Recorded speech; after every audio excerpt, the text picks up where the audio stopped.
જમીનનું નામ હતું રાતી જમીન, જેને આપણે રેડ સોઇલ કહેશું. શું કહેશું? રેડ સોઇલ કહેશું. ઓકે, આ રાતી જમીન ક્યાં જોવા મળે? પહેલા તો રાતી જમીન ભારતના કયા ક્ષેત્ર વિસ્તારમાં જોવા મળે? તો દ્વીપકલ્પીય ભારતમાં આપણને જોવા મળે છે.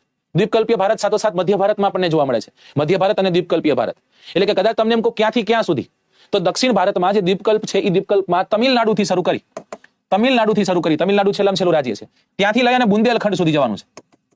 કારણ કે બુંદેલખંડની ઉપર છે ને દોસ્તો, આ પ્લેટ્યુ ખતમ થઈ જાય. દ્વીપકલ્પ જે શું કહેશું આપણે, એને આપણે કહીશું પઠાર, રાઈટ, ખતમ થાય છે ત્યાં. અને એ ખતમ થતા એટલે કે ઉચ્ચ પ્રદેશ ખતમ થાય છે એટલે ઉપર આપણને જોવા મળશે વિશાળ મેદાનો, ઉત્તર ભારતના વિશાળ મેદાનો, જે જગ્યા પર આપણને કાપની જમીન જોવા મળશે. તો તમિલનાડુથી લઈ અને બુંદેલખંડ સુધી જઈએ છીએ. આ તો સાહેબ ઉત્તર દક્ષિણની વાત થઈ. પૂર્વ પશ્ચિમમાં જઈએ તો પૂર્વમાં રાજમહાલની પહાડી આવેલી છે. રાજમહાલની પહાડી પછી તમે કદાચ પશ્ચિમ બંગાળમાં જાઓ તો ત્યાં કાપની જમીન જોવા મળે, ક્ષારીય જમીન જોવા મળે, પીટી જમીન જોવા મળે, આવું કંઈક જોવા મળે. તો એ પૂર્વમાં રાજમહાલની પહાડીથી શરૂ થઈ અને છેક ક્યાં સુધી ફેલાયેલી છે? કચ્છ સુધી ફેલાયેલી છે. કેટલા ટકા છે? તો કે ક્ષેત્રફળના 19% જેટલો ભાગ આ જમીન રોકે છે. આ જમીન રાતી છે એનું કારણ શું છે?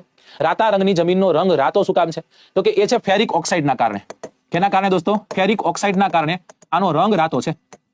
કેનો રંગ રાતો છે? રેડ સોઇલનો. એટલે કે રાતી રંગની જમીનનો રંગ રાતો કેમ છે? તો કે ફેરિક ઓક્સાઇડના કારણે.